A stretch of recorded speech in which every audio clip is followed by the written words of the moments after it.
just thinking about like how the corporate structure is with like CEOs having all the power, essentially like dictators, and the board of directors being the people who have voting rights, not the actual workers themselves. You want to radicalize somebody, just get them to watch Succession, the TV show, Yeah, and you'll see like immediately like how not only is the structure of the modern corporations soulless and terrible for the workers, but it's also just not even meritocratic either. no, It's really not. I agree. I Yeah. agree. Another show that I do actually reference in that Work of Democracy video is The Undercover Boss. Have you seen that one? That's a reality show. No, that It, one. it's. I mean, I don't like reality TV that much, but I I remember watching it, and I was just like, the premise of it is that the boss goes undercover as a worker in their organization, and they're typically a CEO. They're usually a multimillionaire, right? I think it started in the UK, but it's in the US as well now, and probably other countries. And you just they get to the front line, right? Packing, food, delivering stuff, working in a shop, working in a call center, and you just realize they have absolutely no idea how their company is run. They don't know anything about it. They're like, "Oh, right. Well, that doesn't make any sense. Oh, I didn't realize we had this division. Oh, turns out this job's really hard. They're not paid very much." It's like they don't know because their CEO is sitting at the top of their organization. Incidentally, same reason central planning doesn't work, right? It's like that level of hierarchy with no democracy, no accountability, right? That that is always bad. And you see it in capitalist firms. And literally, yeah, you don't need to read any abstract theory. Just watch an episode of Undercover Boss. You will be radicalized. You're listening to One Dime Radio. Become a patron at patreon.com/onedime to support the show and get access to extra content. We think that ideology is something blurring, confusing our straight view. Ideology should be glasses which distort our view. And the critique of ideology should be the opposite. Like you take off the glasses so that you can finally see the way things really are. When you talk about a revolution, most people think violence without realizing that the real content of any kind of revolutionary thrust lies in the principles and the goals that you're striving for, not in the way you reach them. Philosophers call someone a relativist, by which they mean it's a person that holds that any view is as good as any other view. My simple response to that is this: no one holds that view. No one believes that every view is as good as every other view.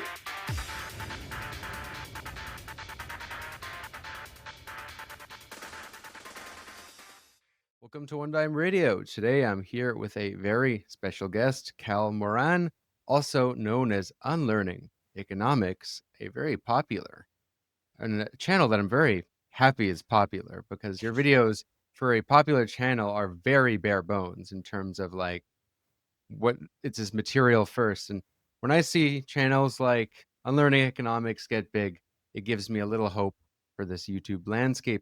I thought your channel was a real breath of fresh air for so-called LeftTube, as it's called. And we sort of got connected pretty recently through a mutual friend. Shout out Ben from Canada for connecting us. But yeah, I've been following your work for a bit, and I'd wondered if you'd ever come across mine. I think you have, because I saw a subreddit post of you a while ago posting my MMT video saying, "Is this true? Is this legit?" What somebody posted on my subreddit saying, "Is this true?" about your video. Oh, it wasn't you. I don't think it was me posting about it, but yeah, I think somebody must have posted it on my subreddit. But yeah, I was familiar with your channel before. I watched some more videos kind of in quasi preparation for this. It's really good. Appreciate it. Well, you just came out with a new book, which is out in the UK, right? But not in North America? No, you have to like get it by carrier pigeon or whatever if you get it in North America, but I'm sure there are ways. Also, the audiobook and the ebook are out, so Mhm. I just probably recommend those for people in North America. I got the ebook and, thanks to you, a copy of Yeah. the physical one. Probably text is a little inverted on this camera, but Yeah, Why We're Getting Poor, a realist guide to the economy and how we can fix it. We're gonna cover a lot of themes in your book today. But first, I kind of want to get into, who you are, because I think there's some level of mystique that used to surround your channel. Like, I remember when I first saw you pop up, like, it wasn't clear who you were. You were an economist, but recently you've kind of gone public. Less recently showing your face, but recently sort of being public and all that. So, I mean, what is your background and what made you want to make YouTube videos? So my background is that I studied economics for 8 years in Manchester in the UK. I was always really interested in the subject because I felt that it was relevant for how the world worked. I thought that it was very interesting from an intellectual perspective. There's a lot of different skills that go into being a good economist. And also, as when I first started to study at high school in 2007 was just before the great financial crisis hit. So if I needed any affirmation that my decision to study economics was a good one, then that was it. Nobody saw the crisis coming, nobody understood it, nobody really knew how to address it. And that was a really major failure of our prevailing economic analysis. So I thought, on top of the other reasons I had for being interested in economics, that the crisis was an opportunity to improve the discipline. It was a good time to get into it. So that was my original rationale. And the law behind unlearning economics is kind of interesting in that regard because when I started to study at university, I was really, really disappointed with what I saw. Instead of engaging with things like the financial crisis or the Eurozone crisis, which was raging at the time, as well as other issues, climate change, inequality, the rise of AI and robotics and people losing their jobs, take your pick. Instead of engaging with all of these issues, we just solved a load of diagrams and maths and basically just learned to answer questions by rote for the exam. So it wasn't a particularly interesting education. It wasn't very empirical and it wasn't very critical. And so that was when I started the Unlearning Economics blog because I was so frustrated with my education. So I started it in first year towards the beginning of the year. And I was basically just ranting about my economics education, which I thought was really, really deeply inadequate. So that's how I went from, just studying economics to kind of ranting about it on the internet. And I guess in a way, I've never stopped. So are there old Unlearning Economics videos that we haven't seen that are private? No videos. I used so at the time when I first started blogging, it was all written. There was a big economics Mm. blogosphere, right? There were a lot of professors blogging. There were a few students, but most of them PhD students. There weren't many undergraduates blogging. It was pretty much just me. Only I was like arrogant enough to think that I could blog about economics in public when I was like a first year undergraduate. But I do remember YouTube at that time because I remember some libertarians making YouTube videos in response to my blog posts.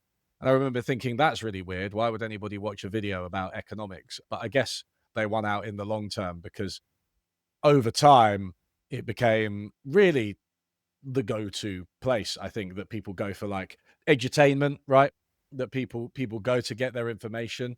I think a lot of people from the generation below me just tend to watch YouTube. They might even not really watch, TV in the sense that I would have. So it just as it grew, and I stopped writing my blog after I finished my undergraduate because I was sort of run out of things to say, and I was doing the masters and PhD, which were just much harder.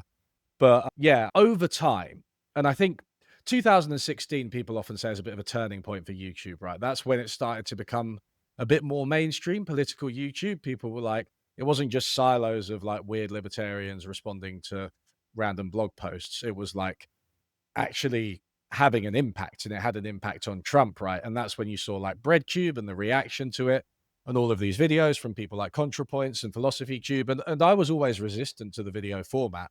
I wasn't really an average video watcher, but as they became more widely shared and the quality of them and the production value and clearly the importance of them increased, I started to watch more and more. And that's how I was really inspired to start my own channel. Yeah, it was a good addition because I found that BreadTube, when it first came about, was very good at debunking a lot of right-wing culture talking points or popular personalities. But on the economics front, it lacked, and that's not to say that the right-wing YouTube doesn't lack in that. I mean, as you Course. know very well, debunking a lot of figures there. But I mean, do you think in general that for the left today, that economics, at least when it comes to having an arsenal of knowledge to debunk mainstream economics, is sort of a weak point for leftists when it comes to just, you know, I guess you could say a rhetorical ideological battle? Absolutely. There was a lot of focus on the culture wars, right? And I understand that. If you want to talk about things like trans issues, for instance, I learned so much about them from BreadTube videos, ContraPoints and Philosophy Tube spring to mind, but also lots of other people, right? So I do think there was this focus on the culture wars, but then you get this sort of either just avoiding economics entirely or this kind of vague, oh, and it turns out that everything I've said is capitalism's fault, right? At the end of a video, which while I kind of agree about 60% with that, I don't think it's very satisfactory. And there just wasn't very much in the way of concrete analysis. So that was really the niche that I wanted to fill. And that's what the book is about as well, right? I think that modern economics, broadly defined, gives us a lot of tools as progressives to create a better world and build a better world. And I think that too many leftists shy away from it. They just think that economics is just the language of the powerful and it's just like a right wing thing that means that you can't have nice things. You can't have a minimum wage. That's economics. You can't have the government spend money. That's economics. Nothing could be further from the truth. There's not really very much in economics that supports those assertions in its modern form. So I think for me, realizing that there was a massive gap in economics on the left was one motivation. Another thing which relates to what we started with was my changing perception of the economics profession. I think the economics profession changed a lot in response to criticisms like the ones that I was making of my education. Economics education was really outdated. Now it's somewhat better. I think economists learned from the financial crisis. Now they talk about things like that. I think there's a long way to go. Don't get me wrong, but I did realize that even mainstream economics, broadly defined, the mainstream economics that I derided in my earlier undergraduate blog, could be a way of making these arguments and making these cases for standard leftist arguments.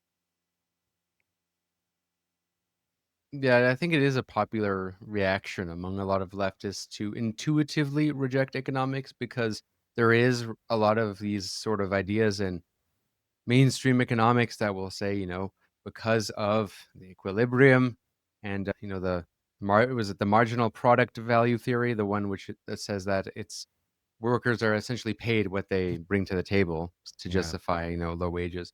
And they'll argue that the minimum wage is bad and it distorts the real functioning of the market and allocation of value. And it's easy to intuitively just say that's a bunch of horse shit and be like, be gone. But the issue is when constructing a society or proposing a solution, if you don't understand like the basics of an economy and the terms and, you know, core components that you need to understand to actually make a vision tangibly sensible, then you just kind of come across as a sort of tree hugger leftist utopian, right? And I remember one of your oldest videos. I think it might have been one of your first, but it might have been debunking Sean or someone. There was one on Philosophy Tube, one on Sean, and one on ContraPoints. It was a Yeah. series. Well, I remember in particular that you took issue with the idea of nationalization as the Mm. solution to everything. And this is something I see as a sort of like lazy kind of solution that a lot of leftists, not just, you know, social democrat types, but even Marxists today, which is funny because Marx himself did not see nationalization as socialistic. And that is sort of like the solution. This idea, like, oh, let's just make the government run stuff, and it almost plays into the trope against leftists that like socialism is when the government runs stuff. And Yeah. I really like that you sort of debunked that. Actually, no, I just remembered this when you made this point. I think it was in the worker co-ops video. So, yeah, I sometimes joke with my ex partner that leftists, they tend to do about 20 pages of theory, 1 page of solutions, and then like 40 pages on why nobody's listening to them because it's all like a conspiracy and everything, or capitalism's against them, right? And I think one of the issues with the Sean video for me, and I want to be clear because at this stage we might as well nationalize the trains. I'm so sick of it, but in the UK, and the same goes for water. But what Sean did in his video was something which I think is very common, which he took the privatized rail system in the UK, which is dreadful. There's no two ways about it. He was right about that. It's dreadful. But then he just did this thing where he was like, well, because privatization's bad, nationalization must be better. And that's really, he didn't really explore what nationalization would look like. He didn't discuss some of the problems with the older forms of nationalization, and there were, post World War II nationalization had a lot of problems in the UK. And so it was just very lazy. I think it wasn't a complete comparative analysis of nationalization and privatization. So that was really what I took issue with. And now there's this other question you're hinting at, right? Which is whether what we do if we don't pursue nationalization, which is that, yeah, something like a more cooperative model, I think, is a better idea. I think that if you're designing a train system, then I would say personally that engineers and train drivers and sort of rank and file workers, as well as probably customers, right, and local communities affected, should have a say in how it's run. And I think there are two reasons for that. One is that it's kind of just. I think that people who spend their lives working on something should be able to make some kind of decisions about how that work is done and how much they're paid and how long they work and so on. But also, it's just good economics. Who knows the most about the train system? It's not any of the it's not any of the Tory politicians whose High Speed 2 project failed so massively. It is the engineers, it's the people who actually know something, right? It's the experts and it's the workers. So harnessing their knowledge and using it to improve the train system, I think is good for them and it's good for everybody. But again, Sean didn't explore any of these questions.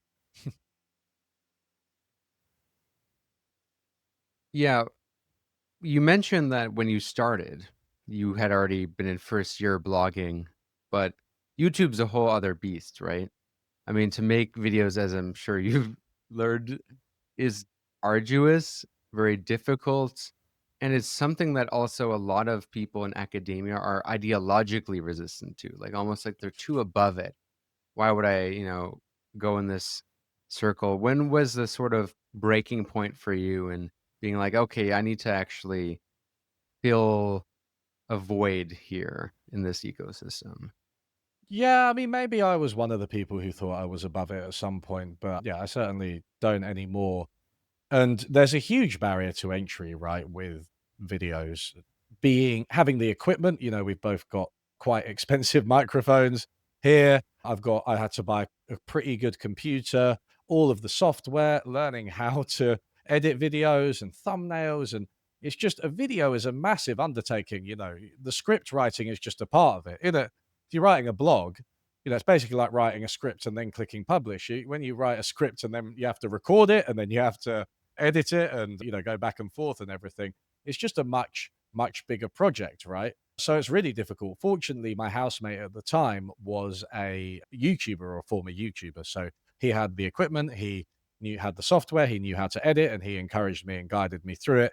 When I first tried to speak into a microphone, I was just quite nervous, and I think that's pretty common, right? I'm not now, but it's just what happens because you're like, oh shit, what I'm saying is being recorded. So yeah, I think seeing how big YouTube was and how many views these videos got and how important a space it was as shown by the 2016 election of Trump. That was when I was like, oh, right, this is one of the battlefields, right? This is one of the battlefields.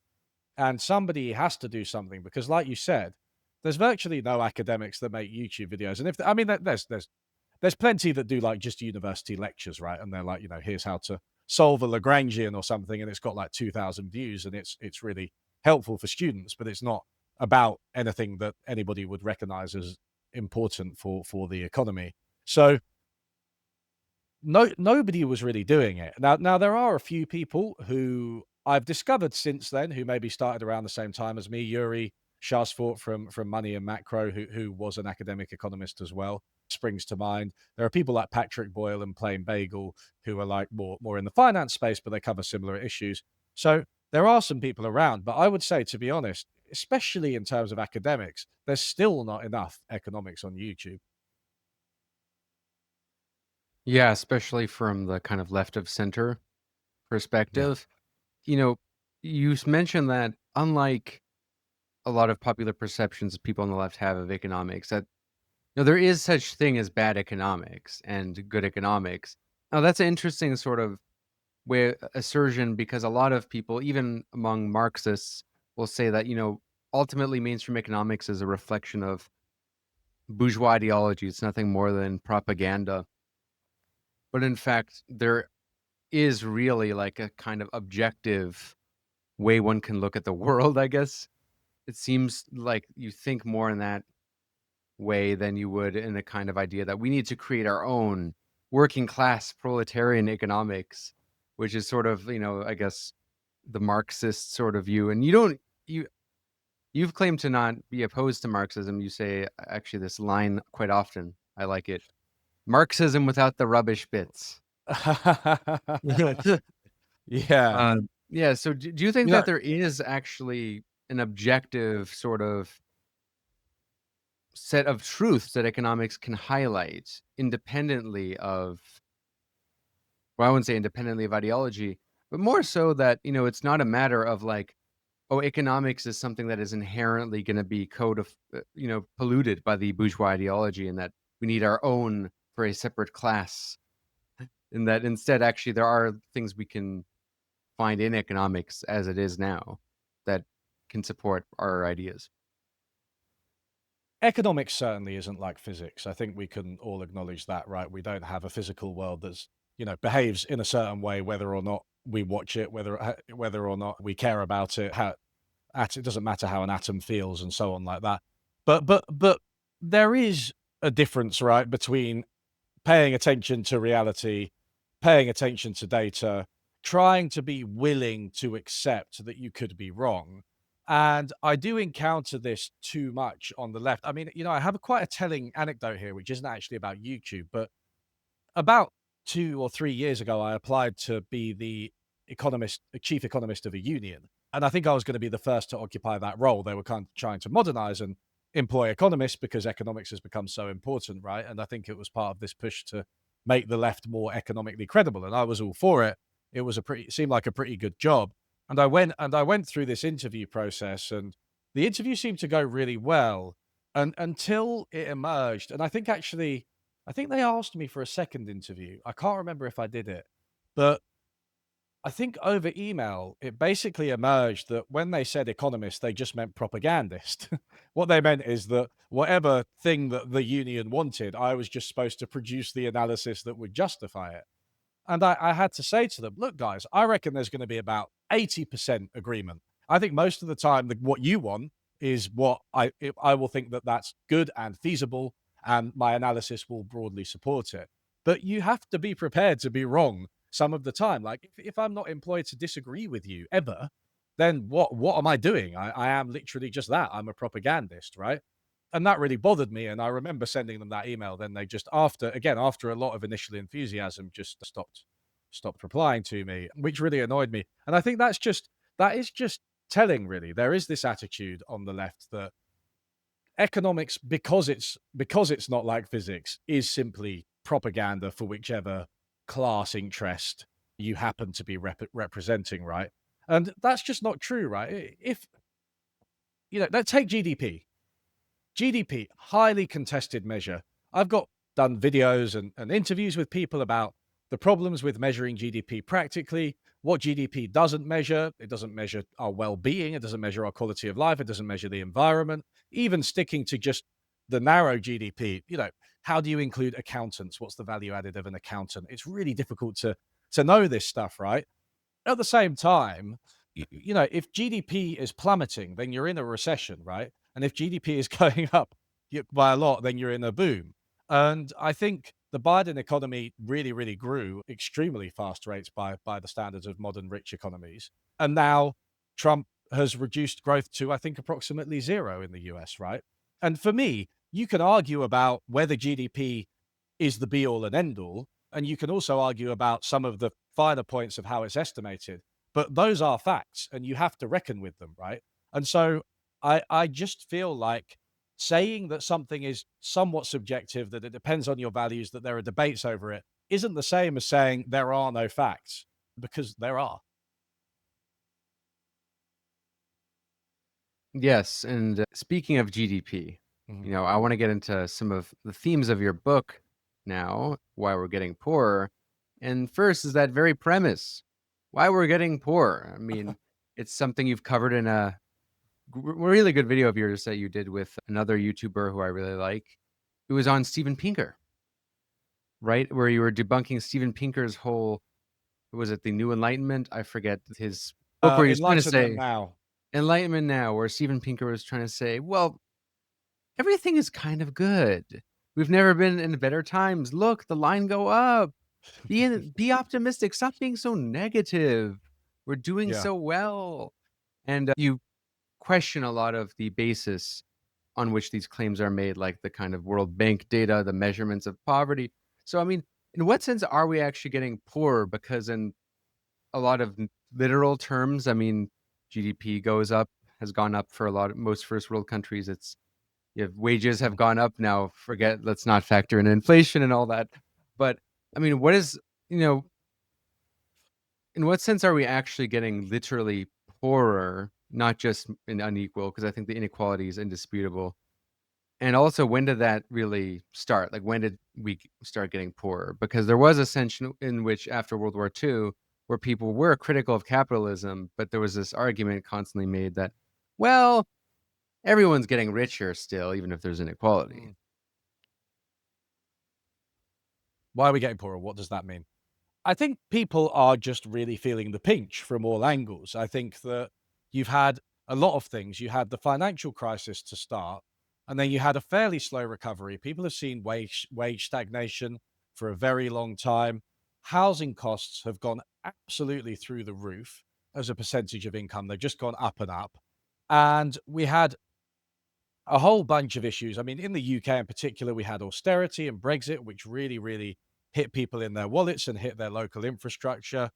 And then we had the pandemic, right? And we went into this unprecedented lockdown and we lost untold trillions in economic output. And we really started to fear for the future in a way that perhaps we hadn't before.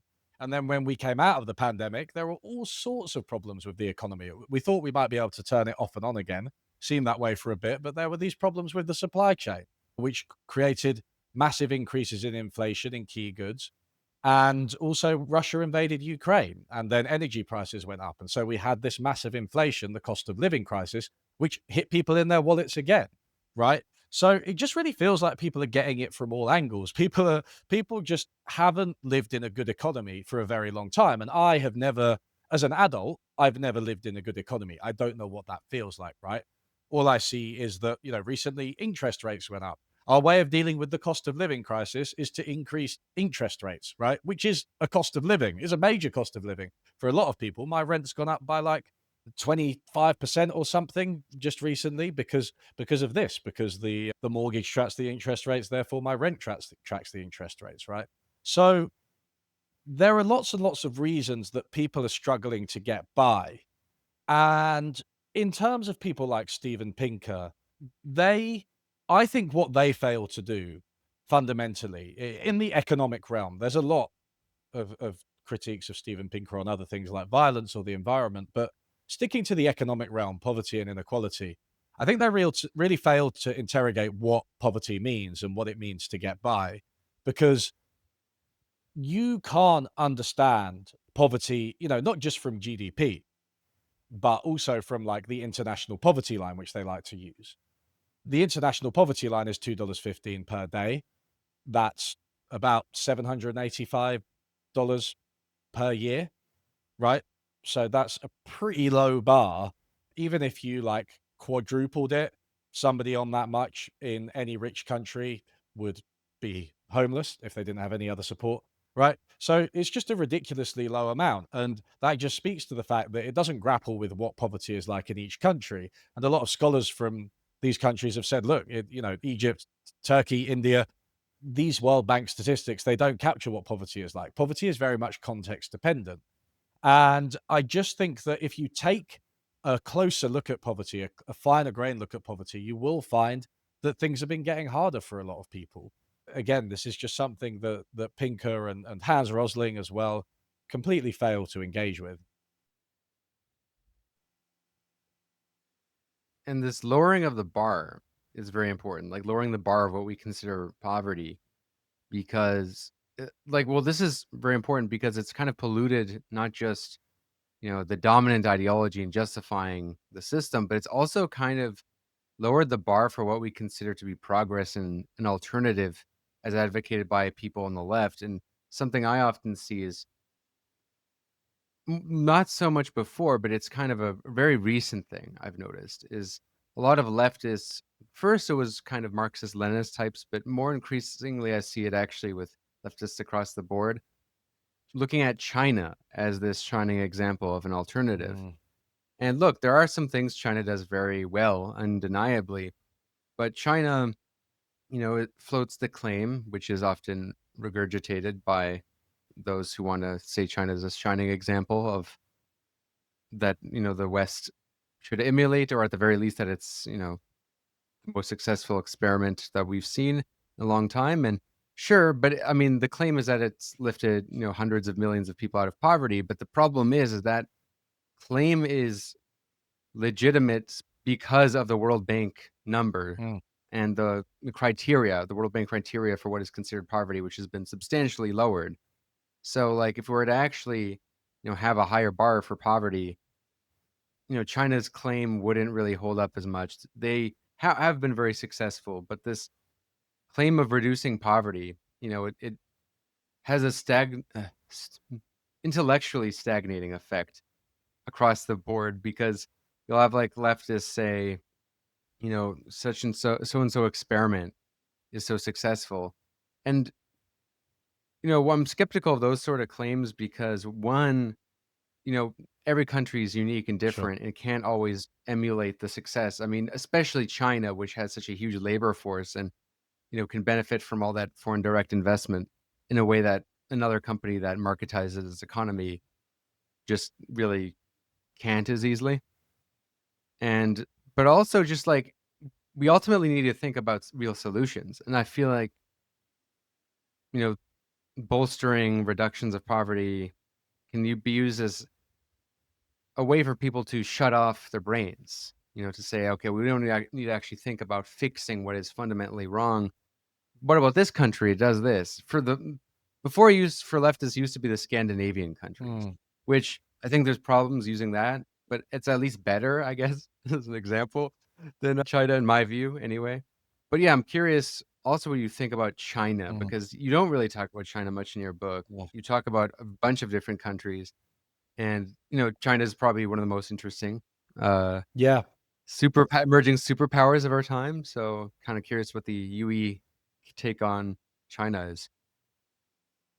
It's clear from basic observation that China is overall an economic success story, and I do think that a lot of their reduction in poverty is real. If you increase the line, you still get a fair amount of poverty reduction in China. I mean, of course, the higher the line, the lower the reduction mechanically, right? So I do think that, again, the $2.15 a day line will exaggerate the poverty reduction everywhere, including China.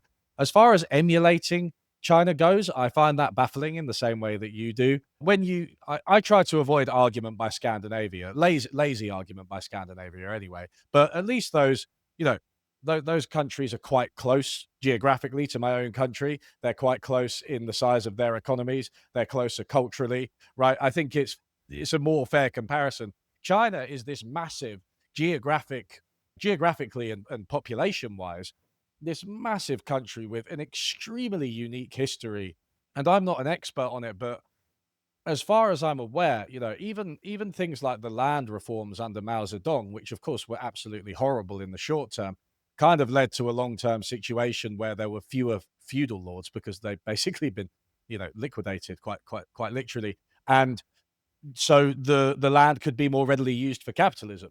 And so that's, that's what do you do with that? When you're going to do the great leap forward in other places so that you know what I mean? Like it's not it's a unique history. It happened that way. And China pursued a very state-led type of capitalism where they built markets on top of what they already had, and they had all this state-directed investment. They were big enough to act as a counterweight to the US and to kind of hold their own currency down, which a lot of countries can't do.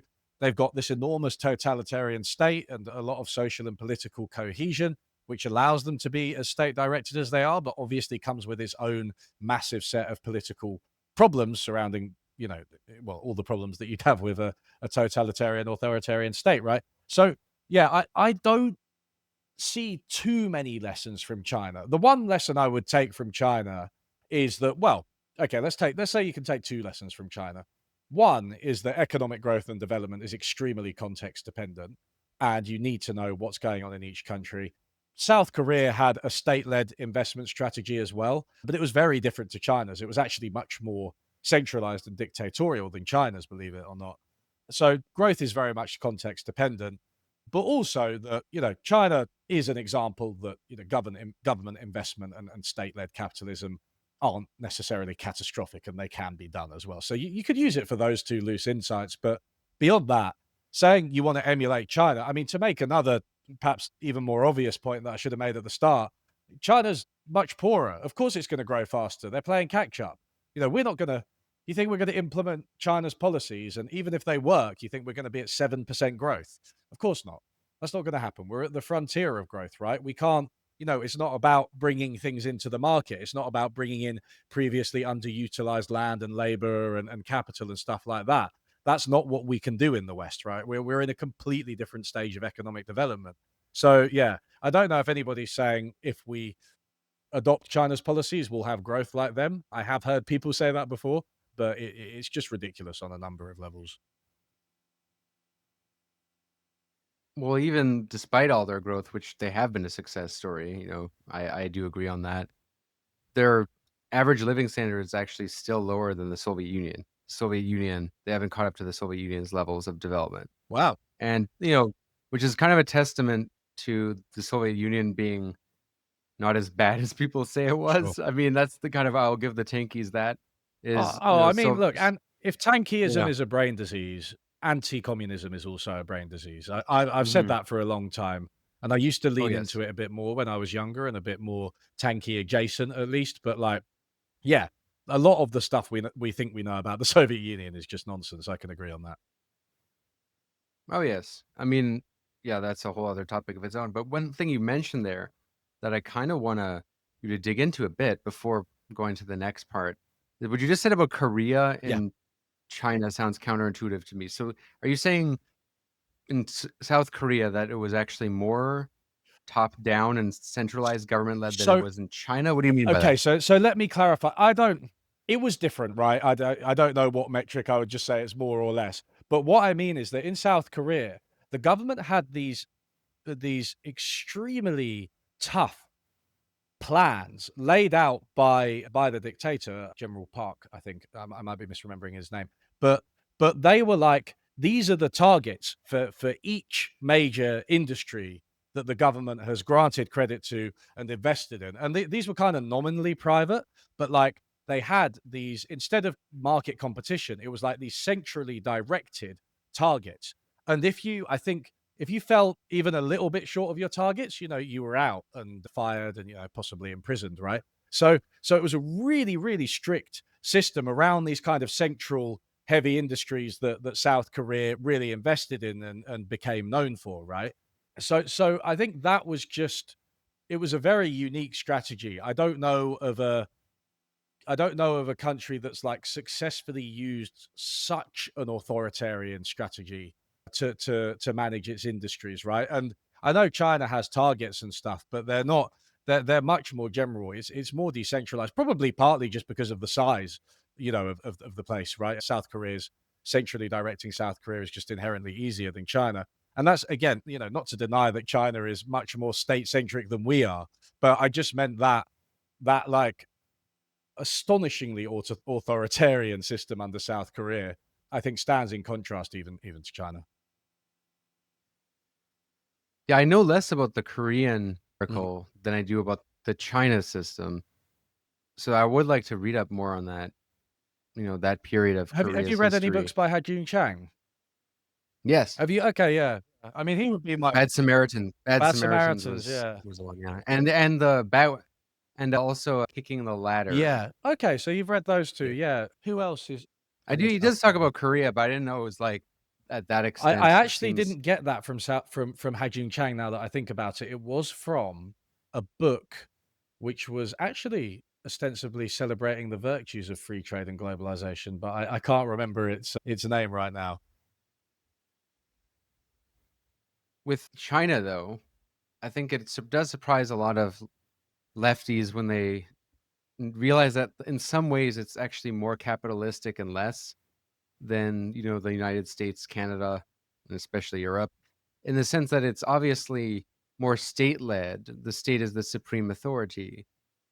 But at the level of competition, there's actually a lot of room for free enterprise in China. Like, they really do let the business people do what they want as long as they, produce the results. They care about the results. But there's a certain level of deregulation at the local and provincial levels, and even the governance structures at the local and provincial Mm, levels vary quite considerably in China to the extent where you have like states like Guangdong and Chongqing provinces that have like very different yeah. systems, and the CCP kind of observes that to see like what is working and what isn't, and they adapt. It's pretty interesting stuff. So the book, by the way, just in case anybody wanted to know, is called The Commanding Heights: The Battle for the World Economy by Daniel Yergin and Joseph Stanislaw. But yeah, if you want to know more about South Korea, there's plenty of stuff in there. But yeah, I mean, I had a conversation with a author and economist called Daniel Davies recently on my channel. He wrote a book called The Unaccountability Machine: How Big Systems Make Terrible Decisions. So it's about cybernetics, right? Now, cybernetics is a word that I think a lot of leftists kind of like, partly because some of them think it rehabilitates central planning, which it doesn't, but it does rehabilitate planning in general. And I think what you're describing to there sounds very cybernetics-y because there are levels in cybernetics. There are different levels of feedback. So you have maybe 5 different systems, each one, hierarchical, each one above the other one, and it's decentralized, right? But when one system runs into a problem, it goes another system up.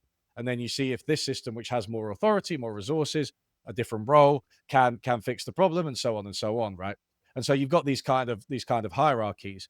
And Dan said to me, he said, "Look, I think China actually follows cybernetics more closely than any other country. What you were describing then of this system of like, yeah, you've got these decentralized areas, regions, but then the CCP is observing them and ready to step in, if something goes wrong, if they need resources and so on. That is very much the kind of feedback loop you want between the different levels of your economy.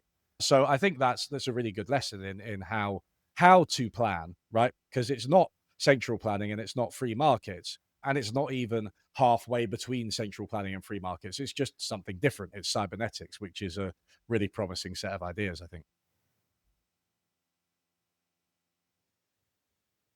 There's another book that I recently read, and I want to interview the author who read it. Is Kyu Jin. She wrote the New China Playbook: Beyond Capitalism and Socialism, claiming that China's model is something different. Hmm. And she says it's ultimately something completely new, but she does say that if there was any model that is actually the closest to what China is doing at solely the economic level, less so politically, is actually West Germany. And that surprised me. And Oh, she brought up all these quotes from CCP, officials who were explicitly saying that what they want to move towards gradually is a system more like West Germany, in that there actually is some level of welfare state protection, but this kind of, you know, ordo-liberal emphasis on, heavy competition, and strong competitiveness, and discipline among workers. And this is something that I thought about when I was reading your mm, book, is that you seem to talk very favorably about yeah, Germany in general in comparison to England. What do you think there is to learn about the German economy? And also, what are the limitations yeah. of it? Because I do think like Germany there's also big problems in their Sure. economy, and as I'm sure you also agree. Sure, I mean, their growth has been pretty lackluster for a while now. I think what I was focused on with Germany was more the method of organization, right? Because I think they do tend to include workers and communities much more in every economic decision and every economic level. So it's funny, the comparison with China is interesting because I was thinking about it, and I was just thinking about cybernetics, and in fact, the way you have unions making sectoral negotiations in Germany and actually going up to the level of the whole economy and agreeing to moderate their wage demands to make the economy more competitive, right? And having meetings with the government and the central bank and the businesses and so on.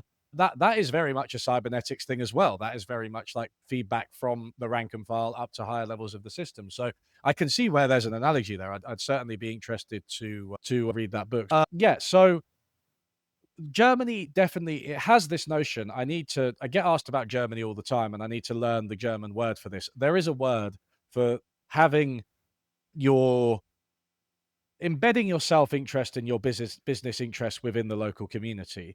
And there are businessmen who say, "Look, I'm not going to sell up. It makes me feel sick. I'm not going to sell up." They don't do mergers and acquisitions like you do in the USA or that we do in the UK. They don't. Yeah, they actually stay rooted in the local communities. They provide employment. They provide a thriving economy in that local area, right? And so businessmen, as well as everybody else, have this sense of duty. They have this sense of social duty, and that's something that you see culturally throughout Germany as well. It's a very the social norms there are very strong. People are willing to enforce them. It's a very collectivist culture in a lot of ways, and so I think that they tend to do pretty well on things like inequality. Regional inequality is much lower in Germany. They tend to have less poverty, right, than places like the US or UK or Canada. But they are having their problems. And I think the main one is low growth. I do think that their car industry is falling behind, partly because of a seeming unwillingness to pursue electric cars. I don't know too much about that. I don't know where that comes from. I don't know why they're not doing that because Das Auto yes, exactly. Well, that's a cultural is their thing. Yeah. culture. You're right. You're right. It is a cultural thing. It is, and that's holding them back, right? And also, I'm sorry, but just being in the eurozone was a terrible idea, right? Let's just let's just be 100% clear about. Everybody agrees. Nobody thinks the eurozone wasn't a terrible idea. Milton Friedman said it was a terrible idea. Mundell Fleming, the guy who won a Nobel Prize for currency areas, said terrible idea, right? And left wingers think it was a terrible idea. The people of Greece think it was a terrible idea, as do the public in Germany. The eurozone crisis was awful, and we're still feeling its fallout. And so I just don't think Germany's had enough control over their own policies, their own macroeconomic policies as well. And I don't think we can abolish the eurozone, but I think we need to, they need to move towards further integration, to be honest. I mean, I've opened up a whole can of worms there, but I do think those are the problems in Germany as I see them. Having said that, there if you maintain an economy that is more focused on the people and the population and them getting by, then even slow growth and economic hard times will be better for most people. You did open up a bunch of can of Yes. worms, and I won't, tackle all of the worms, but one in particular Okay. that now that everyone just wants to know, including myself, what is your opinion on, exiting the EU? I mean, you live in England and you guys tried, and I don't know how that's been like, but, do you think there's a case for a Can Lexit, I a can I left swear? case for Brexit? Yeah, It's been fucking you go. dreadful. So I think that there's the EU and there's the Eurozone, right? We were never a part of the Euro, thank God. But that really, really would have screwed us over. But the EU is, for me, primarily a political project. And that's why the economics of it is often so dreadful. And I think you're looking at a continent where, for a long time, in living memory, we were all at war with each other. And to have a situation where you have free movement across the borders, where you have a lot of political cooperation, right, is quite astonishing. I mean, when I went to Berlin, I was looking at the Brandenburg Gate, which is just like somewhere where people, weren't allowed to pass through historically, and you're thinking, now I can just pass through it. That's the case for all of Europe, not including us anymore. I think that's pretty incredible. I don't like that we withdrew from it. Now, if you said to me, I want to design your super left wing international institutions from scratch, I wouldn't create the EU. The EU has rules against nationalization. It has rules against how much public debt you can have, which is stupid and were basically made up. It it has lots of rules about regulations and how many you're allowed, right? It's certainly better regulated than the US, especially now, but it is kind of a soft neoliberal institution. So personally, you've got to weigh up the politics against the economics here. I think the reality that we live under is that the politics of leaving the EU is reactionary. It's more nationalist, it's more deregulatory and free market, and it's cost the average person quite a lot. The LSE estimated that I think the cost of living crisis was maybe 30% worse for the average person because of Brexit, right? We managed it terribly. I voted Remain, and I would vote Remain if we, or well, I'd vote rejoin if we had another referendum. But yeah, there's a lot of room for improvement if the winds were to shift and someone were to come up with some kind of very intelligent Lexit or some kind of radical transformation of the EU, then I might rethink my stance. Well, that's interesting because you say, it was a bad idea. I mean, I think that you mentioned the euro. The That's euro was clearly the always a terrible worst thing. idea. Yet. Yeah, using one currency that countries don't have real, serious sovereignty Yeah. over. And I see that's a huge issue with the German economy because, well, Germany really does impose austerity seemingly the most at the expense of other countries, but also its own culture unnecessarily so. Like there's this deficit culture in Germany. Like Angela Merkel was big on always, having balanced budgets, and it's a pretty flawed view. Now, one thing that I really liked also in your book is the whole money chapter. I mean, I was going through this, and you know what I'm going to ask you, but I won't ask you right away about MMT.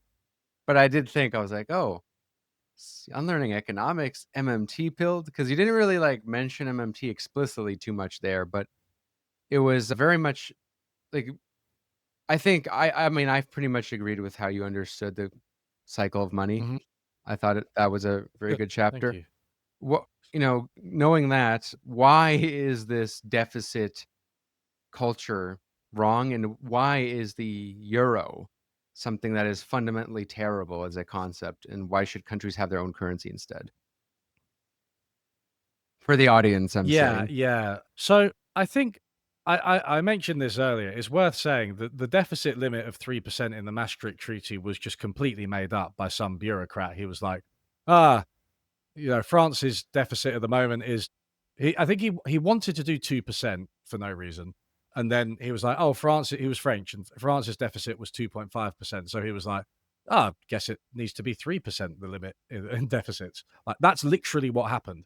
That's it. Right. So for a start, the actual rule in place is very arbitrary. But you're asking a more general question, right? Which is why don't deficits matter? And I think there are so many reasons that deficits don't matter in the way we've been led to believe, right? Borrowing money. Firstly, people often compare the government to a household, right? And they're like, well, you got to pay off your debts. I think, let me ask you this. Do people have mortgages because they're paying off, they're buying the price of an asset that they hope is appreciating over time and gradually paying it off? Yes. So people do take on massive debts. Do people, say you got offered a new job and they said, look, you need a van, right? You need a van for this job, and you could drive a van and you had to borrow money. But if you borrowed the money, you could buy the van or rent it, and then you'd have the job, and then you'd make more money over the long term. Would you do that? Yes, that would be a sensible decision. So we don't even need to get into the whole MMT thing, right? The whole governments aren't households, which they aren't. Obviously, borrowing to invest in yourself is something that's really good. And we've seen the opposite of this in the UK. We've had 15 fucking years of austerity, right? You said I could swear now, so now I'm getting angry. That it's completely decimated our country. all of the physical and social infrastructure has dried up. Things like cash machines, pharmacies, gyms, GPs, hospitals, all of that is on the decline. We've had the decline of the high street. You've got completely hollowed out cities and communities like Blackpool, where it's depressing just to drive through Blackpool, and you've got huge rates of addiction, people on benefits, and everything like this, right? And it hasn't even reduced. It didn't reduce the public debt because it's self-defeating. Because if you take money out of the economy, if you take money out of the things that matter to people, if you stop investing, then you end up with a horrible society and therefore a horrible economy because people aren't working, they aren't productive, they aren't happy, there isn't money flowing around, right? So you've got the sort of basic investment argument, the basic Keynesian argument. Then there's this question of, the MMT question, right? Which is, can countries that print their own currency, can they just run deficits indefinitely, or even cut out the middleman and just fund their spending by printing the money and spending it, right? And this is the thing that I think MMT has really popularized. I think a lot of Keynesian economists, and especially post-Keynesian economists, which is what I'd consider myself, which was kind of a thing. It was kind of MMT before MMT. I think MMT is like a wing of post-Keynesian economics that's much more popular and a bit less academic and a bit more kind of policy oriented. But we'd always acknowledged that central banks can generally monetize deficits. They can, print money and buy up government bonds, and then if you've got that power, then you can kind of run these deficits just indefinitely. And that's something that the US and UK and a lot of other rich countries, Japan, for instance, have done. It's something that the Eurozone has done at various points where they decided to step in and they were like, oh no, we can print money and buy some Greek bonds. Like, we'll do that, but there's going to be all these arbitrary restrictions on it just so that life remains really hard for the Greek people. But yeah, essentially, the problem with MMT, and I'm not saying this as a critique of MMT, but the problem with what I just said is that not every country can do that, right? So if you're Madagascar, you barely got sovereignty over your own currency. International investors are going to panic. If you print too much of it, that's when you get withdrawal. Your economy isn't strong enough. It's not diversified enough for you to just print money, right? People don't believe in the currency enough. And you've got similar things in Latin America where they're very dependent on the dollar. A lot of their debts are in dollars. Therefore, they can't print dollars because they're not America, right? So you've got this kind of hierarchy of countries. What's really great about the Eurozone, what's quite impressive, is that these are a bunch of largely rich countries, right? Maybe some middle income countries who have imposed it on themselves voluntarily. They know that they can, in principle, print money to finance these deficits. As I said, they have done it in emergencies when push came to shove with the Greek crisis and other crises. Italy as well, I think they bought some of their bonds. But they've chosen not to. They've imposed all of these rules, right? And they've said, you know what, we're not going to facilitate government spending. We're not going to have fiscal transfers that balance out the economy across the EU. We're just going to let Greece burn, right? And so that's why it's so horrible, not just because what's happening is horrible. And you get similar things happening in Latin American countries, right? Argentina's really, really kind of suffering at the moment because they're engaging in this massive shock therapy austerity program. But I can kind of understand why Argentinians and the Argentinian prime minister feels the need to do that, because they don't really have a choice, right? They can't print dollars. They just can't, right? Whereas in Europe, they just decided, oh, let's just make this so much more difficult for ourselves and our people. And so that, in a nutshell, is why it's so horrible.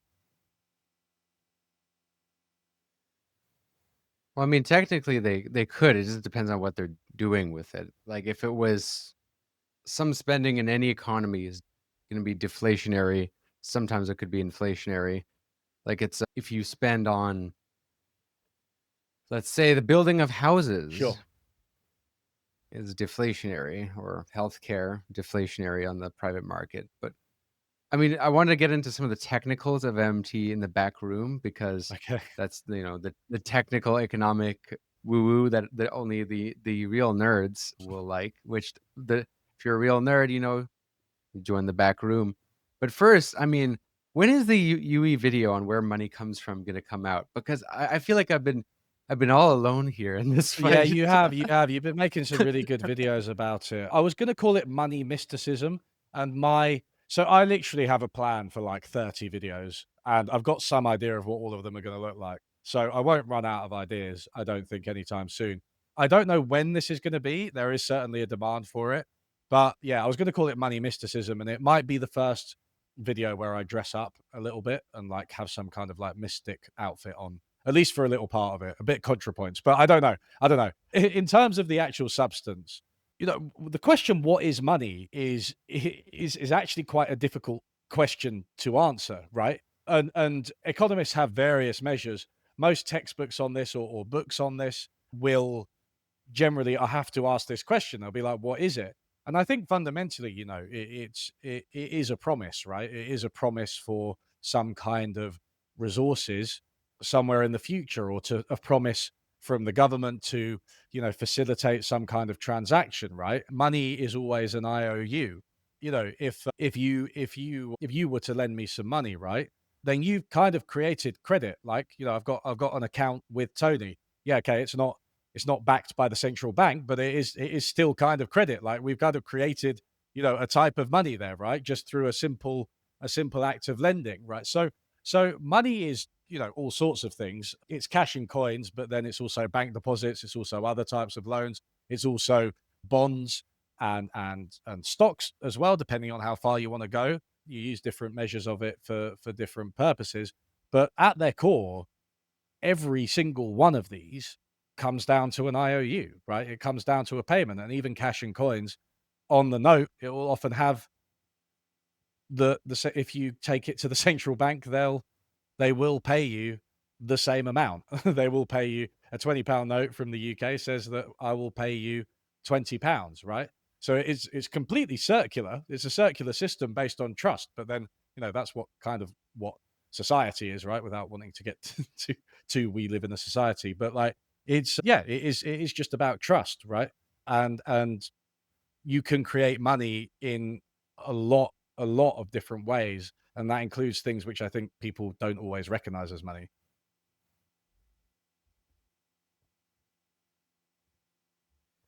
Yeah, I view it ultimately as a unit of account in a social Mhm. relation. People, think of it like like a some sort of commodity, but it's really just a relation between people. And most of all, it's a unit of account. So it's like a reflection of value. So it's when MMT people say, or, post Keynesians say we can ultimately create money. We're not saying we can just create tanks or create healthcare workers. We can create the real things. It's like the money itself doesn't create the physical thing. It's just a reflection of the thing, and it's a reflection of value. So, you pay people to do work. Well, then those people who do the work, will have something to spend for something else. And it's a reflection of value. And what ultimately holds the currency's value is the tax, because you have to pay Mm. it. And that sounds pretty terrible, doesn't it?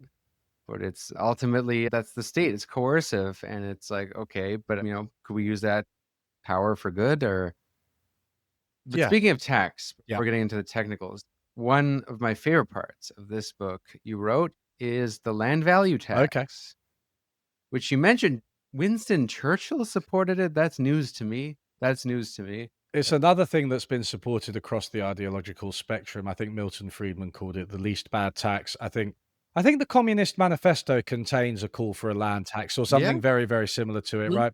Yeah, Winston And it's usually Churchill. associated Yeah, it's usually associated with Henry George and Yeah, this idea of yeah, Georgism. I've heard people say, "I'm a Georgist. I'm not fully anti-capitalist, but I support a land value yeah. tax." Now, what is the land value tax, and why is it supported across the spectrum? And what is your version that you would prefer, given that there's such Mm, variety mm. here? Yeah, so I think the idea with the land value tax, I think there are a few ideas. I'll stick to like the economics. So because the supply of land is basically fixed, that means that taxing land where it sits can't actually reduce the provision of land, because we all exist on land. There is a fixed amount of land. Somebody has to own it, right? And so if you're a landlord who's not doing anything with your land and you're taxed, right? Rather than you creating less land, which doesn't make any sense, what you'll do is it'll actually have the opposite effect. It'll light a fire under your feet. I can't do land banking, as we sometimes have that debate in the UK about people just sitting on land. We can't do that, because you're going to get charged, right? So therefore, you have to either use it productively or sell it to someone who will use it productively. So unlike most taxes, it tends to increase economic activity, which is really, really interesting. Most taxes might have a negative or maybe a neutral effect on economic activity. No, with a land tax, it actually has a positive one. So that's what's really interesting about it. And I think a lot of economic analysis also indicates, and I have to say, I'm slightly less convinced of this part of the argument. Economic analysis tends to indicate that it won't be passed on to tenants or homeowners or whatever by the landlord. I'm slightly less convinced by that, but there are some arguments. There are some arguments for it. Yeah.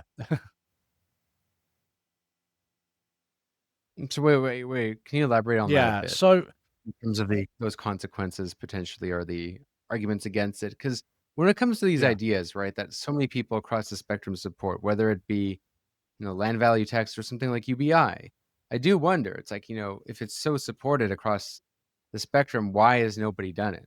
I do think so Or right now, at least. yeah, so I think the argument is generally that a tax usually creates a deadweight loss because it reduces activity, right? So there's like less being produced, and that tends to like reduce output and like increase the cost for people.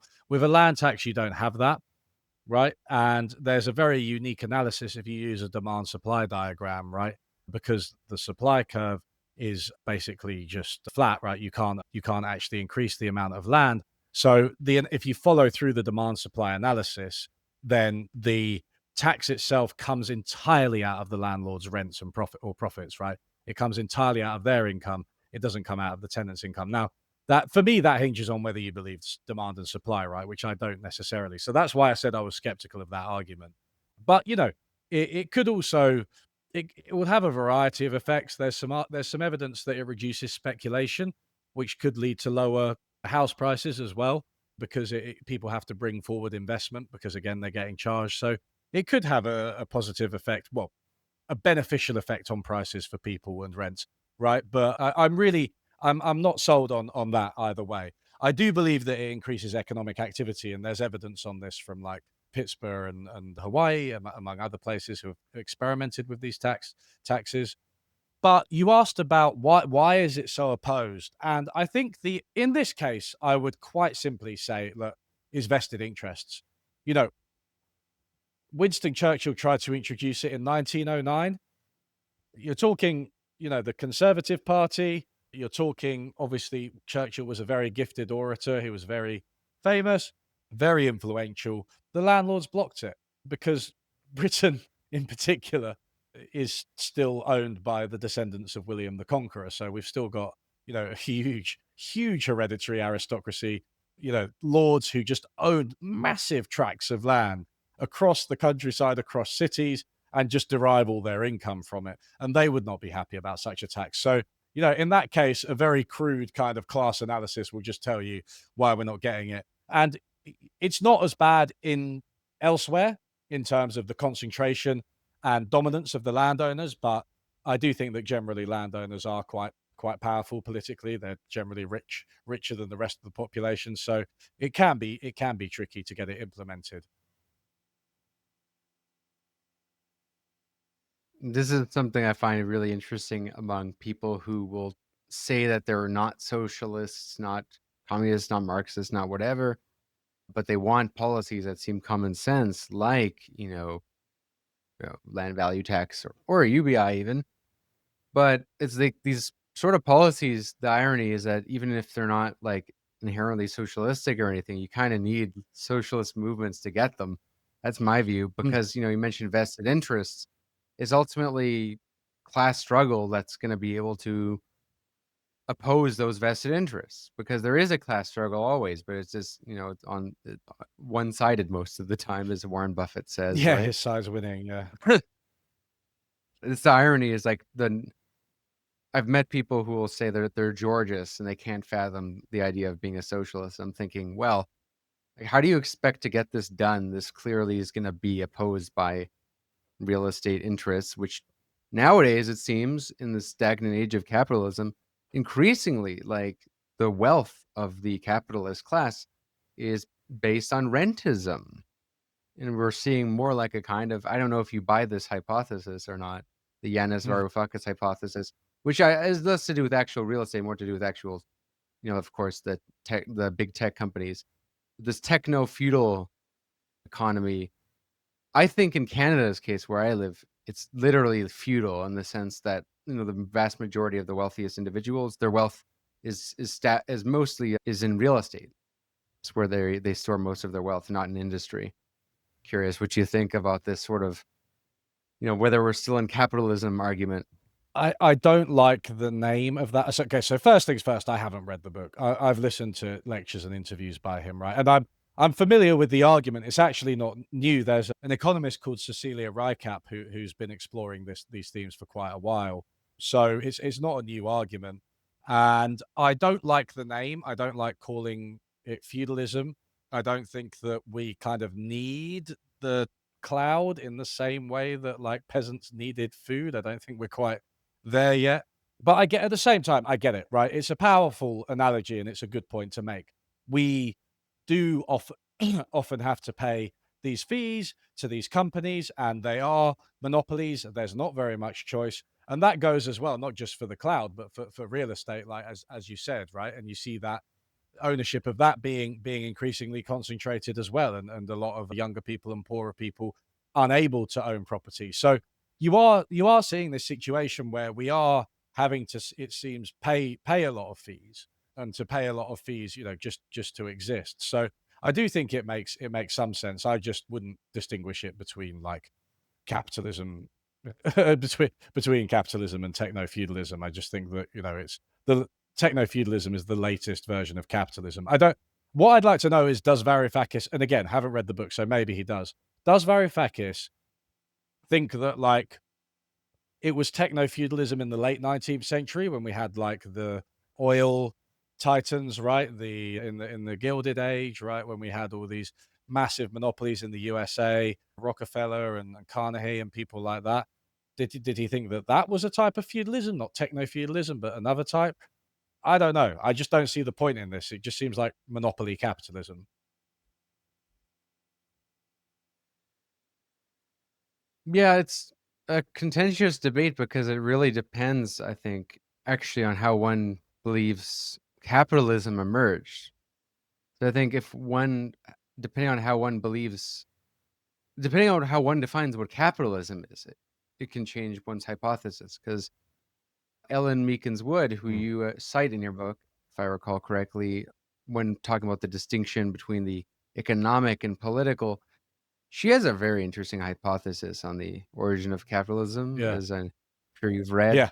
which is like it actually isn't this sort of romanticized idea of like the industrious bourgeoisie that even Marxists thought. In fact, it's actually kind of big landowners that did pave the way for ultimately like the kind of what's it called, the enclosures Yeah. and all that. And she thinks capitalism ultimately didn't start till like England, Mm. till the 1700s. Before that, she doesn't consider like the Dutch Republic or No. the Renaissance city states as capitalist, whereas a lot of people do. Like Adam Smith kind of views it. He doesn't even use the word capitalism, right? He's bourgeois society or commercial society. Talking about like this sort of market tendency evolving, but ultimately doesn't live long enough to see it become what we call capitalism. Yeah, I mean, like whether capitalism is ending, I don't know. I think would depend on how you view what capitalism is and when it started. What do you Yeah, think? yeah, absolutely. I my next video is going to be about that book, The Origin of Capitalism by Ellen Marxins Wood, but as told through the lens of the British TV show Downton Abbey, where they basically have to make the land more productive. And this is early 20th century, right? So they're aristocrats and they have to make the land productive to carry on surviving and make ends meet and fund all their lavish dinners and so on. But it's interesting because that is very much the old aristocracy becoming dependent on the market. And that's the culmination of a process which Marxians would argue started in the 16th century in the English countryside. And owing to some very unique and idiosyncratic features of British society, the legal system, the political system, what you had in the UK, well, in England in particular, more than anywhere else, was this like rental system. So instead of old feudalism, where the landlord would sort of take some food and grain from the peasants as they saw fit, and they could change it whenever they wanted.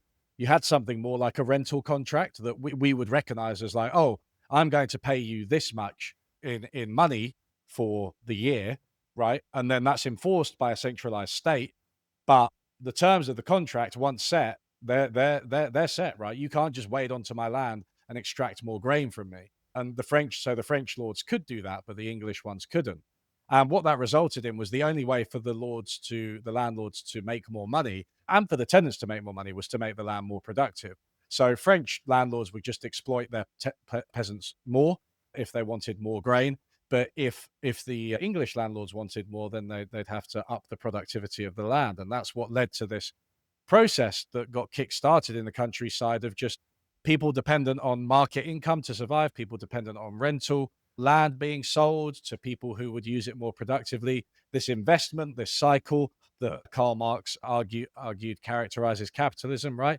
And just this gradual snowballing of the economy. And obviously it took a very, very long time before it would be anything like capitalism as we know it. But it's Marxians would places it much earlier than most people think. Now, to try and bring it full circle with Varoufakis,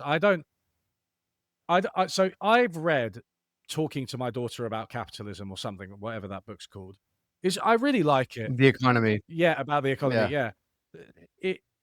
I really like that book. I think Varoufakis is a great writer, and a lot of people get the history of capitalism wrong. I don't think he's read Marxian's Wood or a lot of these relevant debates like the Brenner debates that go into this. I think he's still got a little bit of a crude vision of how capitalism emerged. So maybe that might explain why his view It's of it now is basically wrong. yeah, his view of how capitalism emerged seems kind of what Marx's view of capitalism and how it emerged. Like it's almost the exact same thing as volume 1 of Mm. Capital. Like, the primitive accumulation The thing. yeah, which happened after this, as a result of this, right? So Marx's Wood's not denying that primitive accumulation occurred, dispossession of the peasants, right? And, creating landless peasants that couldn't subsist by themselves. They had to roam the countryside. That had already begun as kind of naturally as a process of just the market operating, right? And you see that still now, right? When people lose their jobs, they don't have income, they can't survive. That's not because somebody at the top was like, you lost your job, right? So when the enclosures and other things like the Black Acts, right, which forbade hunting, when those really started, we were already well into the process. And this was like an acceleration of the process and making it more deliberate. But I think Marx kind of starts there, as does Varoufakis. But you fail to answer the question, why did the elites just suddenly decide they were going to do this? Why did they just suddenly decide they were going to capitalism? Like, there's this idea that we all have this, humans or elites or whatever have this tendency just to act like capitalists when we're given half a chance. But then there were loads of chances throughout human history. Why did it only happen a few hundred years ago in England, right? This is the central question that Marx's Wood is trying to address. But I think with Varoufakis, right, when peasants were dispossessed, they were dependent on the market for their income, right? So they were still dependent on the landlords in a sense, right? But it wasn't feudalism anymore. It was capitalism. And I think we are dependent in some sense on these tech companies, but they operate within a market context, as do we. We pay them money. I still think it's capitalism, just to keep hammering away at that point. I mean, Varoufakis isn't here to defend himself. I mean, we are definitely dependent on it. That is for sure. Like just the internet, but I guess it's not quite the same thing. I mean, it is a complex debate. I just think, like, what is the exact use also of this techno-feudalism thesis? Because on one hand, it's useful because when you advocate a different vision, it's less scary than, anti-capitalist arguments are often associated with communism. But then that also risks kind of diluting everything and opening the window to people say, well, why don't we just return to like real capitalism? And I can't stand that because, we talk about like utopian politics.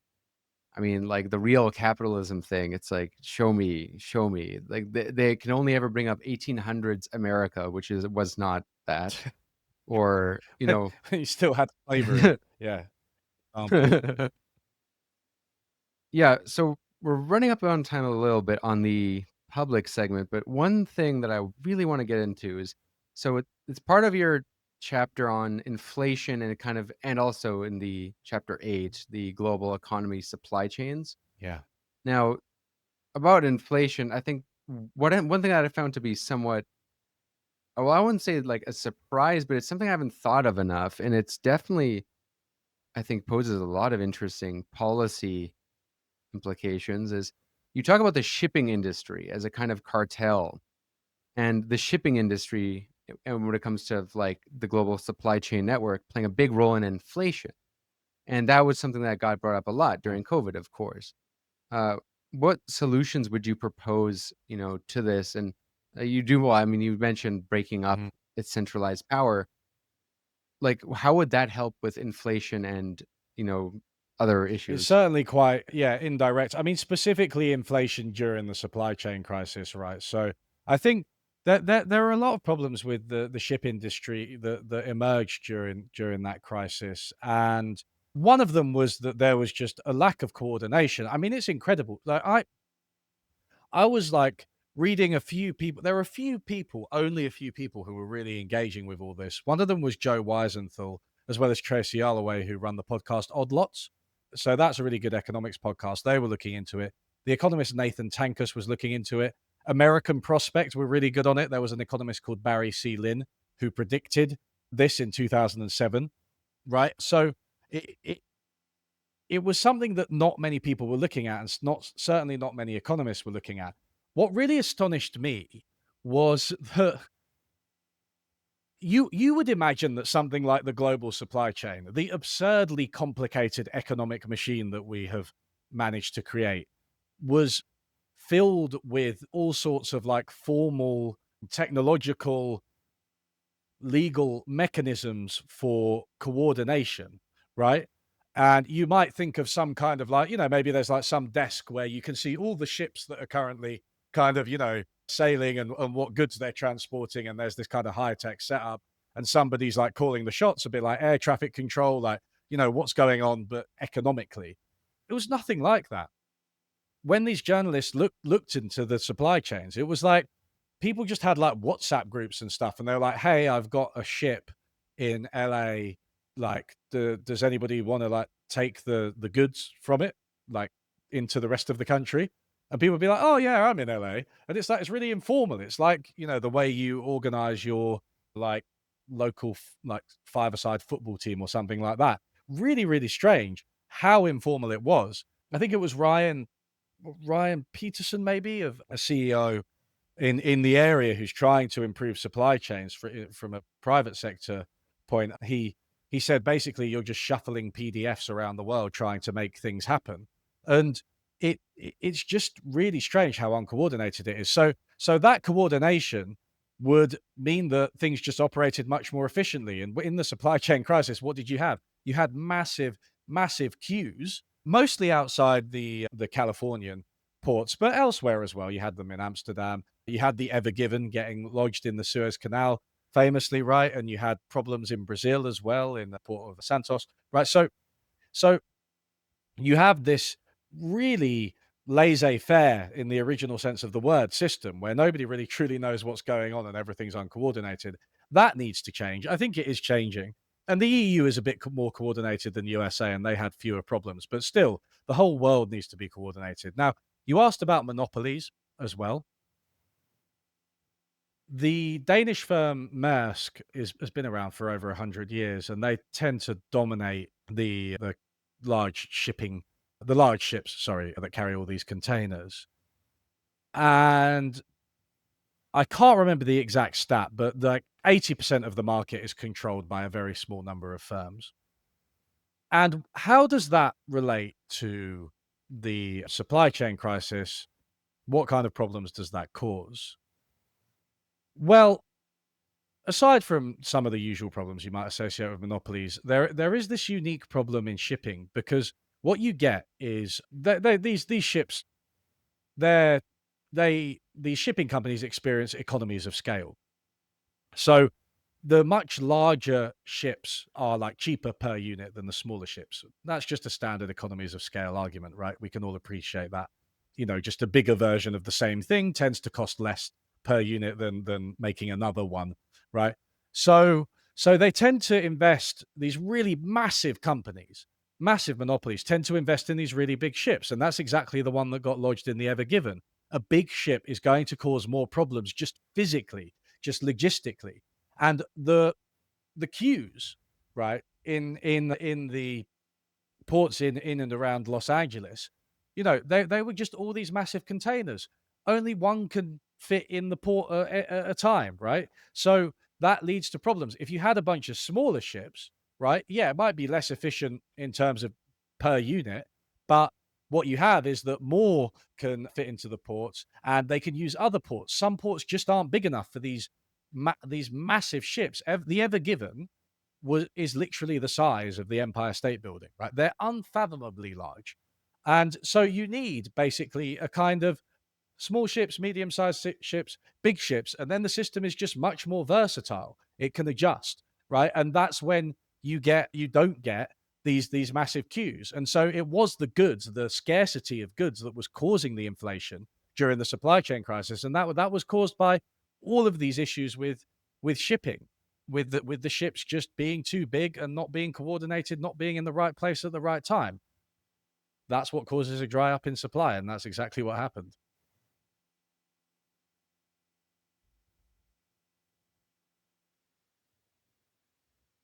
One last question I want to get into before Yeah. we get to the really niche stuff that I'm so eager to ask you about, like MMT and CASP, capital as power. Because when it comes to this inflation question, which and supply chains, CASP has a lot of interesting things to say. And I interviewed a guy who actually went to the same university that I went to, Ah, who studied under the founder of CASP, Blair you interviewed Fix. Blair. I've spoken to Blair You on my interviewed channel Blair. before, yeah. Yeah, no, I didn't interview Blair yet. I would like to. Oh, you'd But like to, I sorry, never yeah. I never met him, but I do know he's a Casper and former student of Jonathan Nitzen. He was there before I was at that university, though. But okay, so I think the question though, a lot of the people want to know, and this is a very stupid question I hate, but it's a question people do ask, and it has some level of importance, I guess. Is like how do you identify politically? I mean, people are asking me this actually a lot in my Discord. Is what is political tendency, if there is one? And I've heard you say the term the Marxism without the rubbish Yeah, bits quite a bit. you mentioned that. And yeah. So what do you like? How do you see yourself politically? Like socialist, or is there a specific tendency, or social democrat? I don't know. What do you generally say when you're asked this question? I Yeah. It might be difficult to define me politically, I guess, because I'm quite eclectic with the things that I advocate. Now, I wouldn't call myself a Marxist, rubbish bits or no rubbish bits. I think Marxism has a lot of baggage, and I think Marxism seems to me a bit like a cult sometimes. It's kind of like, quoting the Holy Scripture. I don't really like that. I find Karl Marx one of the greatest thinkers, right? But he's not the only thinker. I don't see the need to quote him religiously. There are parts of Marxism I like. There are parts of it I don't like. I think that makes me not a Marxist, which doesn't mean that I don't appreciate Marx or modern Marxist thought, which Ellen Meiksins would Marxist, best economic historian around, Marxist, great, but I don't know that I'm one. So I would call myself a democratic socialist, right? I advocate for a massive expansion in worker co-ops and other types of co-ops. Basically, workers and the people owning the means of production, right? As a Marxist would call it. I also advocate for a massive expansion in the public sector, which is much more social democratic, but public services that the private sector doesn't provide to all of the population reliably in the right way. I want to see, state expenditure of like 70% in rich countries, right?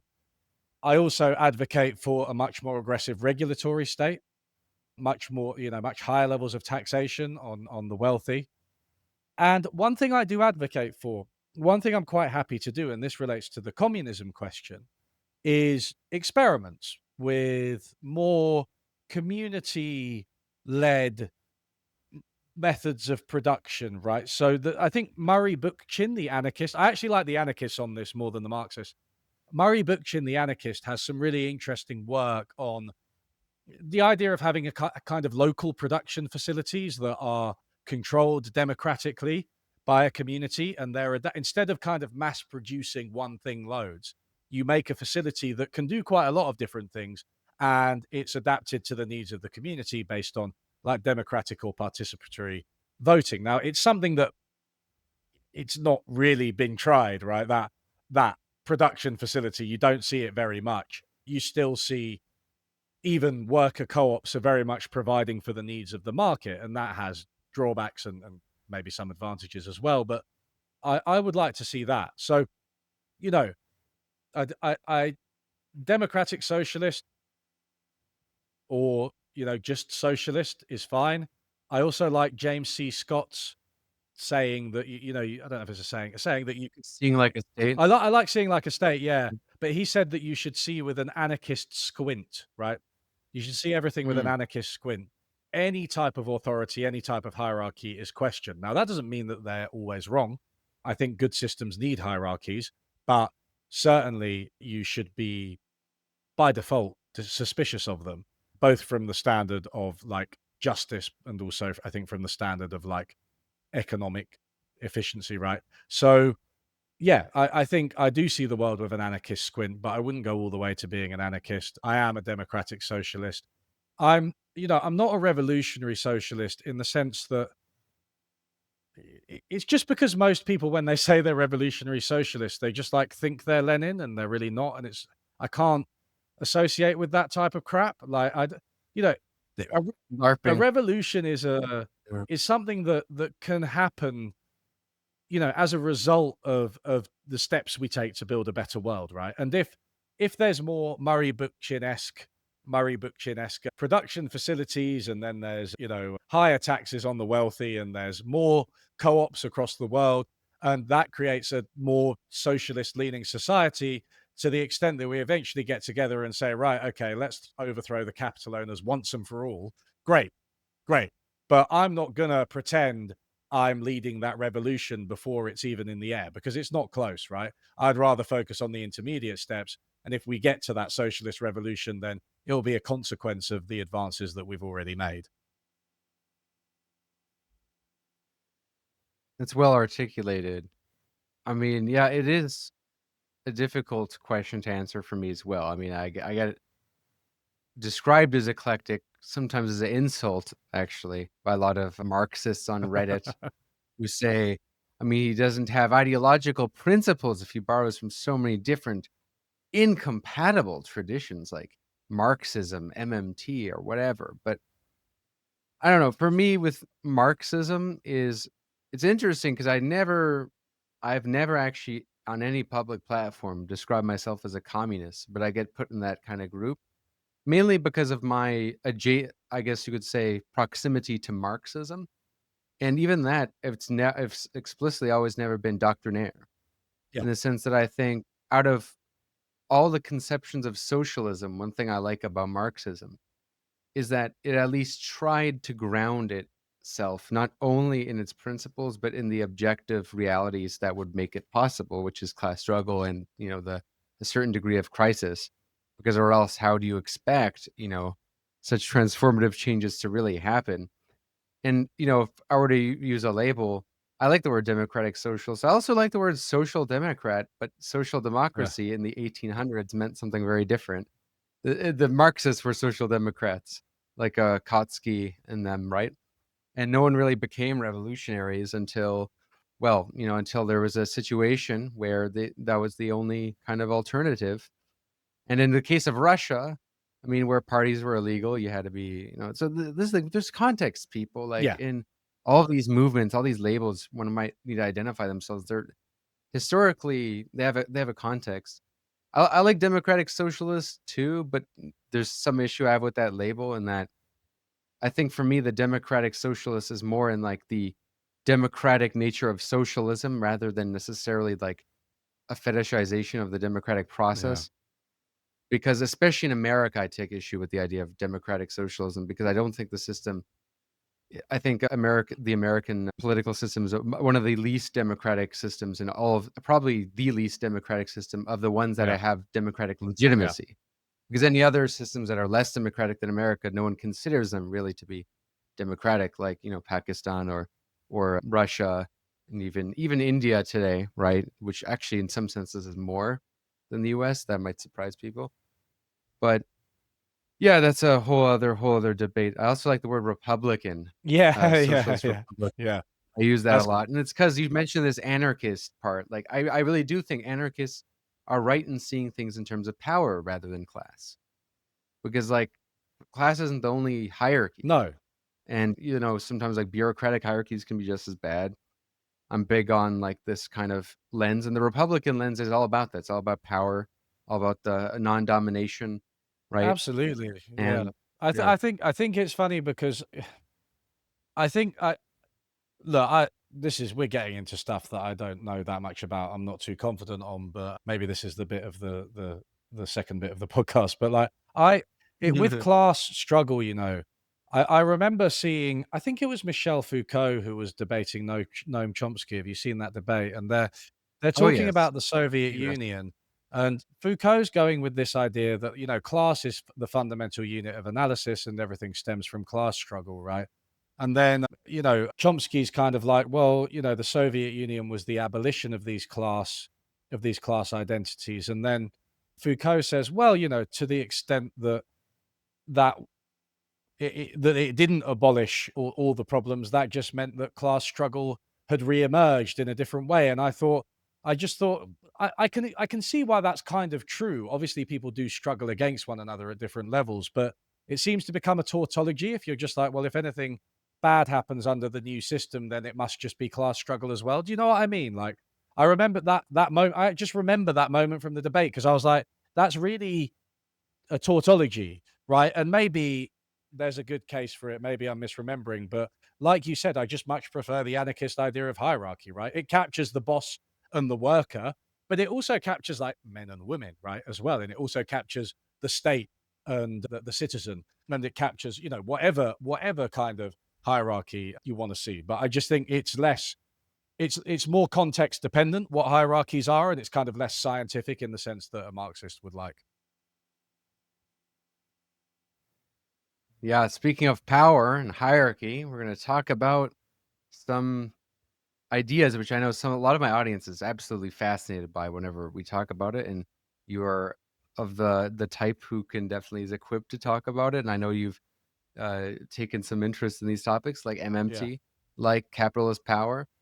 We're going to talk more economics in the back room and some politics, maybe even behind the scenes about what it's like being a leftist YouTuber, maybe some people we know in some mutual friend circles. I'm sure you're going to maybe visit Toronto one day, I hope so. hopefully. Come to the city. Yeah.